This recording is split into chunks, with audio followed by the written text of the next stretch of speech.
الحمد للہ رب العالمین والصلاة والسلام علی سید المرسلین وعلی آلہ وصحبہ اجمعین۔ شروطہ یتبین من شرح التعریف ان شروط الصحیح التي يجب توفرها حتى يكون الحديث صحيحا خمسة، وهي اتصال السند، عدالة الرواة، ضبط الرواة، عدم العلہ، عدم الشذوذ۔ بات چل رہی ہے صحیح کی۔ صحیح کی آپ نے تعریف پڑھی کہ صحیح وہ حدیث ہے جس کی سند متصل ہو اور عادل ضابط راوی اپنے جیسے راوی سے آخر تک روایت کرے، اور اس حال میں کہ وہ حدیث شاذ اور معلول نہ ہو۔ اس کی آپ نے شرح بھی پڑھی، اب شروط بیان کر رہے ہیں۔ صحیح کی شرطیں تو یتبین من شرح التعریف، تعریف کی شرح سے یہ بات واضح ہو جاتی ہے، یتبین واضح ہو جاتی ہے، ان شروط الصحیح کہ صحیح حدیث کی شرطیں، التی یجب توفرها کہ جن کا پایا جانا ضروری ہوتا ہے، حتی یکون الحدیث صحیحا یہاں تک کہ حدیث صحیح ہو جائے یا تاکہ حدیث صحیح ہو، خمسۃ پانچ ہے۔ وہ کیا ہے؟ پانچ ہے۔ تو اصطلاحی ترجمہ اس طریقے سے لگا سکتے ہیں کہ تعریف کی شرح سے یہ بات معلوم ہو جاتی ہے کہ حدیث کے صحیح ہونے کے لیے پانچ شرطوں کا ہونا ضروری ہے۔ تعریف کی شرح سے یہ بات واضح ہو جاتی ہے کہ حدیث کے صحیح ہونے کے لیے پانچ شرطوں کا پایا جانا ضروری ہے۔ وہ پانچ شرطیں کون سی ہیں؟ وہی اتصال السند، اور وہ پانچ شرطیں یہ ہیں، ان میں سے ایک اتصال السند ہے، دوسری عدالت الروات ہے، تیسری ضبط الروات ہے، چوتھی عدم العلہ ہے، اور پانچویں عدم الشذوذ ہے۔ یعنی پہلی شرط کیا ہے؟ سند کا متصل ہونا، راویوں کا عادل ہونا، اور تمام راویوں کا ضابط ہونا، اور معلول نہ ہونا، اور شاذ نہ ہونا، اور حدیث کا شاذ نہ ہونا۔ تو یہ پانچ شرطیں ہیں۔ اب اگر کوئی شرط نہیں پائی گئی، کوئی شرط نہیں پائی گئی، کوئی شرط مفقود ہو گئی، تب کیا حکم ہوگا؟ کیا تب بھی اس حدیث کو صحیح کہا جائے گا؟ اس کے بارے میں کہہ رہے ہیں، فَإِذَا اخْتَلَّ شَرْطٌ وَاحِدٌ مِنْ هَذِهِ الشُّرُوطِ الْخَمْسَةِ فَلَا يُسَمَّى الْحَدِيثُ حِينَئِذٍ صَحِيحًا۔ پس اگر ان شروط خمسہ میں سے کوئی ایک شرط مفقود ہو جائے تو اس صورت میں اس حدیث کو صحیح نہیں کہا جائے گا۔ فَلَا يُسَمَّى الْحَدِيثُ حِينَئِذٍ صَحِيحًا، تو اس وقت حدیث کو صحیح نہیں کہا جائے گا، یا اس وقت حدیث کا نام صحیح نہیں رکھا جائے گا۔ اختلّ مفقود ہونا، پورا نہ اترنا، کمی ہونا۔ تو اگر ان شروط خمسہ میں سے کوئی ایک شرط پوری نہ اترے یا کوئی شرط مفقود ہو جائے تو اس صورت میں اس وقت اس حدیث کو صحیح نہیں کہا جائے گا۔ سمجھے بات؟ ہاں، تو حدیث کے صحیح ہونے کے لیے پانچ شرطیں ضروری ہیں۔ اگر پانچ شرطوں میں سے اگر ایک شرط بھی نہیں پائی گئی تو ایسی صورت میں وہ حدیث صحیح نہیں ہوگی۔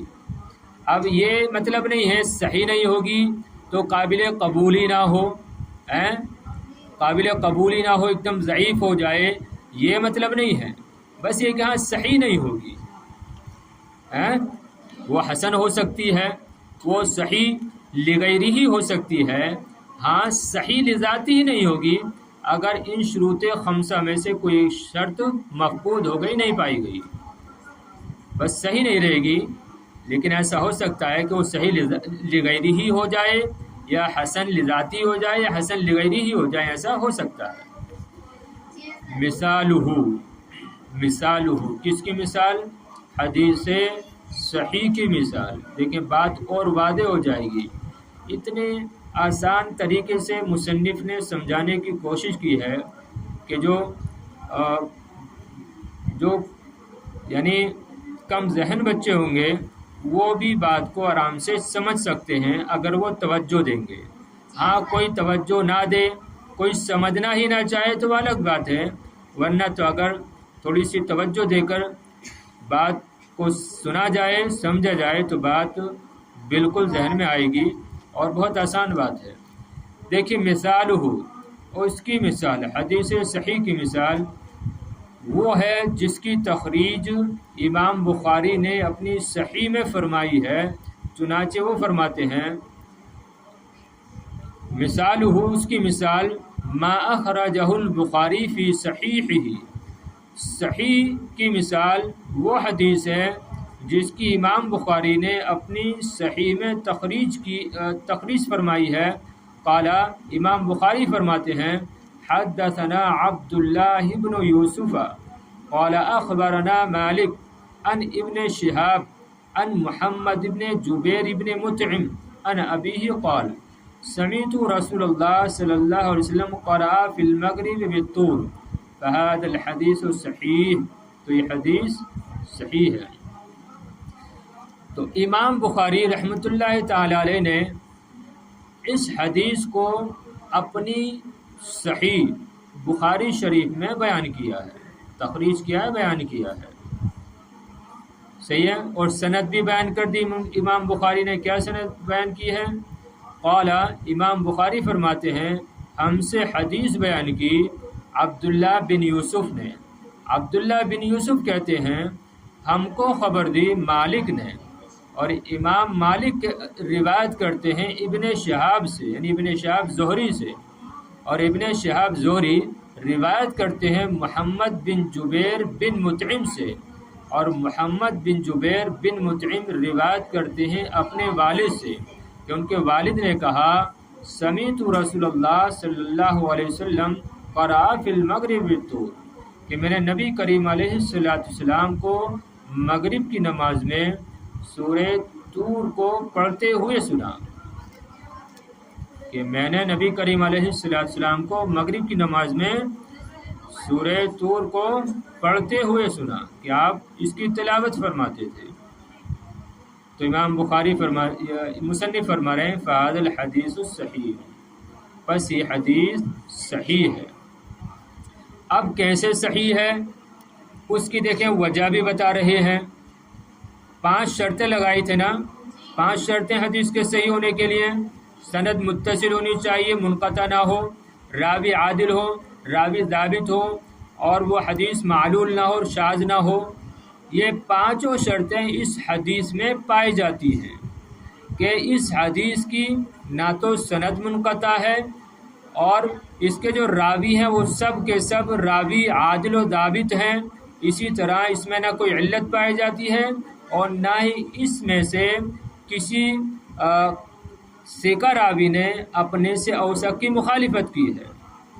تو اس حدیث میں ساری شرطیں پائی جاتی ہیں۔ دیکھیں خود اس کی وضاحت فرما رہے ہیں مصنف، تو یہ حدیث صحیح ہے لأن سندہ متصل، اس لیے کہ اس حدیث کی سند متصل ہے۔ پہلی شرط پائی گئی، صحیح نا؟ پہلی شرط کیا لگائے تھے کہ سند متصل ہونی چاہیے، تو فرما رہے ہیں کہ حدیث صحیح ہے لأن سندہ متصل، اس لیے کہ اس حدیث کی سند متصل ہے۔ کیسے؟ اذ ان کل راوی من روایتہ سمعہ من شیخہ، اس لیے کہ اس حدیث کے راویوں میں سے ہر راوی نے اس حدیث کو سنا ہے، کس سے؟ من شیخہ، اپنے شیخ سے، اپنے استاذ سے۔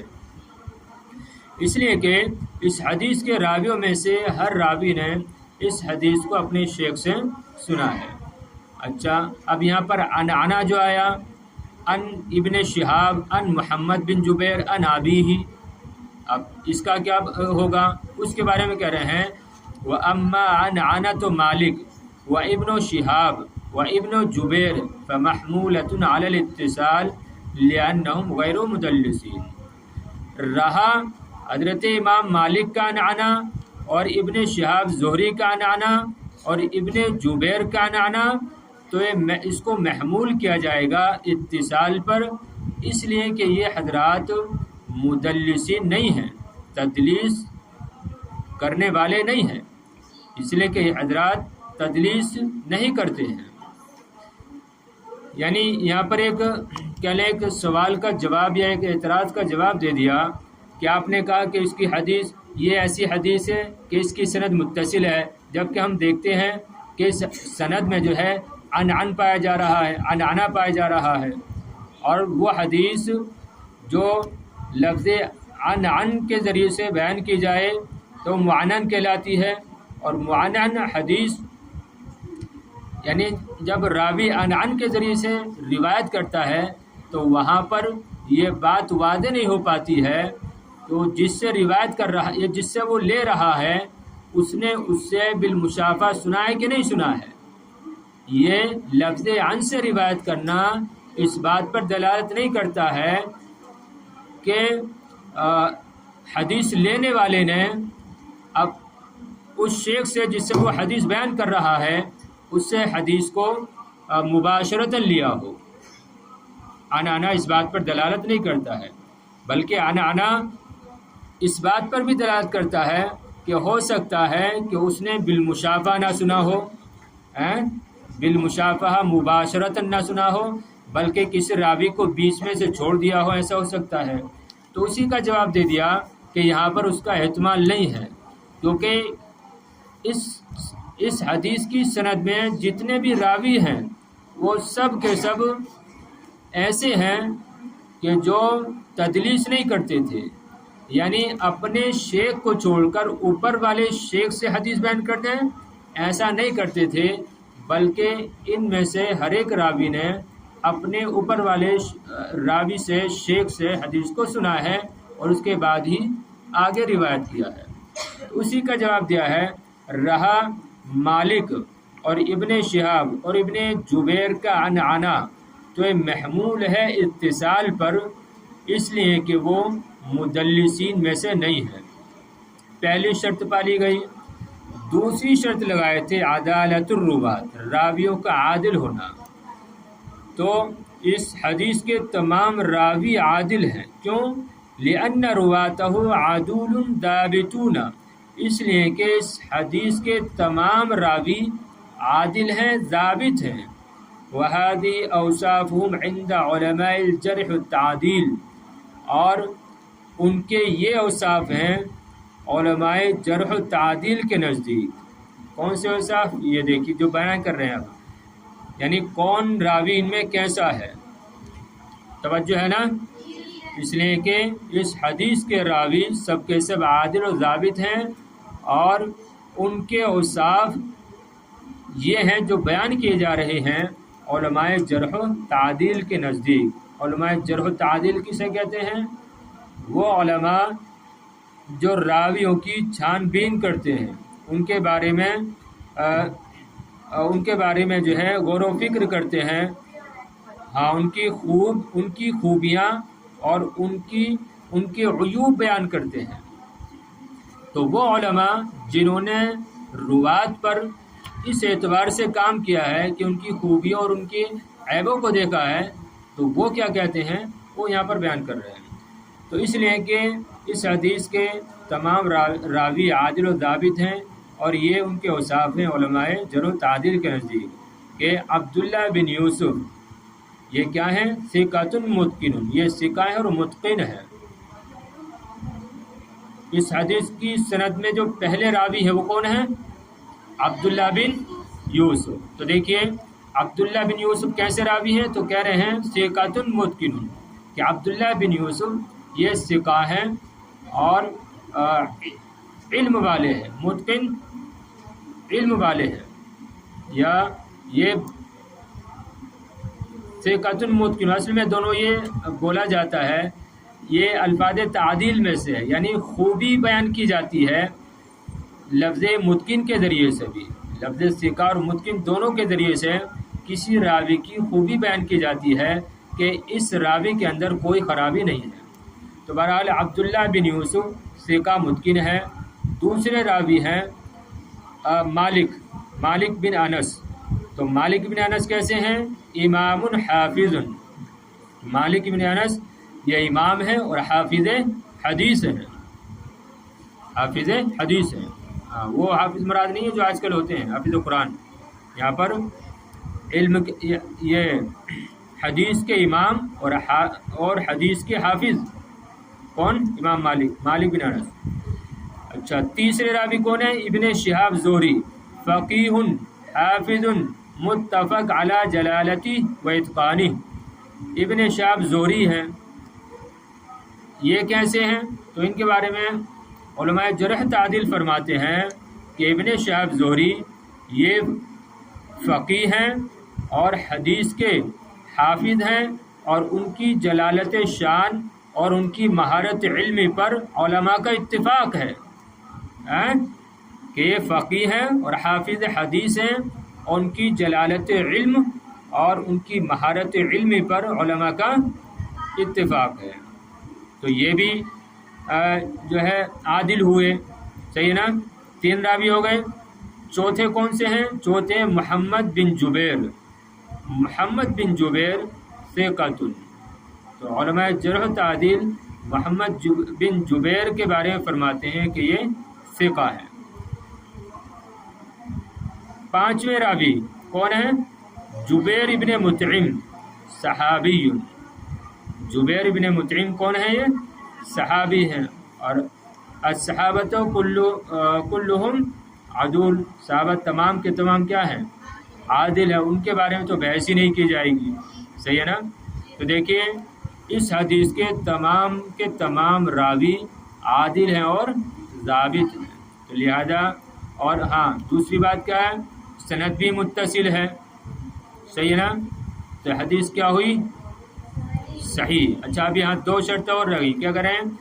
وَلِأَنَّهُ غَيْرُ شَاذٍ، یعنی یہ حدیث صحیح ہے اس لیے کہ یہ شاذ بھی نہیں ہے۔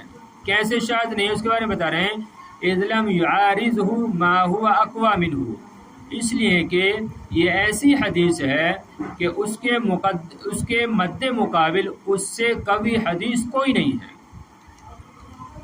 اس لیے کہ یہ ایسی حدیث ہے کہ اس کے مد مقابل اس سے قوی کوئی حدیث نہیں ہے، لہذا یہ شاذ بھی نہیں ہوئی۔ اچھا، یہ معلول بھی نہیں ہے، کیوں؟ لِأَنَّهُ لَيْسَ فِيهِ عِلَّةٌ مِّنَ الْعِلَلِ، اور یہ حدیث صحیح ہے اس لیے کہ اس میں علتوں میں سے کوئی علت بھی نہیں ہے، علل خفیہ قادحہ غامضہ میں سے کوئی علت بھی اس میں نہیں پائی جاتی ہے، لہذا 5 شرطیں اس میں پائی جا رہی ہیں۔ جب 5 شرطیں پائی گئیں تو اب یہ حدیث صحیح ہوگی، اس کو درجے صحت سے کوئی بھی چیز خارج نہیں کر سکتی ہے۔ حکم بھی دیکھ لیں اب، حکم ہو یعنی حدیث صحیح کا حکم کیا ہے؟ وجوب العمل به باجماع اہل الحدیث ومن يعتد به من الاصوليين والفقهاء فهو حجة من حجج الشرع لا يسع المسلم ترک العمل به۔ ظاہر بات ہے تعریف اور تعریف کی شرح اور شروط اور مثال سے بات واضح ہو گئی کہ ایسی حدیث کا کیا حکم ہونا چاہیے، جن میں اتنی شرائط پائی جائیں، تو یہ بات تو ویسے ہی واضح ہو جاتی ہے کہ ایسی حدیث کا کیا حکم ہونا چاہیے۔ ظاہر بات ہے عمل کرنا واجب ہوگا ایسی حدیث پر، ارے جس کے سارے راوی عادل و ضابط ہوں، جس کی سند متصل ہو اور جو شاذ نہ ہو، معلول نہ ہو، تو ظاہر بات ہے ایسی حدیث پر بالکل عمل کیا جائے گا۔ وہی کہہ رہے ہیں اس پر عمل کرنا واجب ہے، اور اس پر محدثین کا اجماع ہے۔ اہل الحدیث سے مراد اہل حدیث نہیں جو آج کل کے ہیں، محدثین، اس پر عمل کرنا واجب ہے، محدثین کا اس پر اجماع ہے، اور ان لوگوں کا اجماع ہے، اور علماء اصولیین اور فقہا میں سے ان لوگوں کا اجماع ہے جن کے قول کا اعتبار کیا جاتا ہے، جن کا قول معتبر مانا جاتا ہے، جن کی بات معتبر مانی جاتی ہے۔ من یعتد بہ کا معنی جن کی بات کو معتبر مانا جاتا ہے۔ تو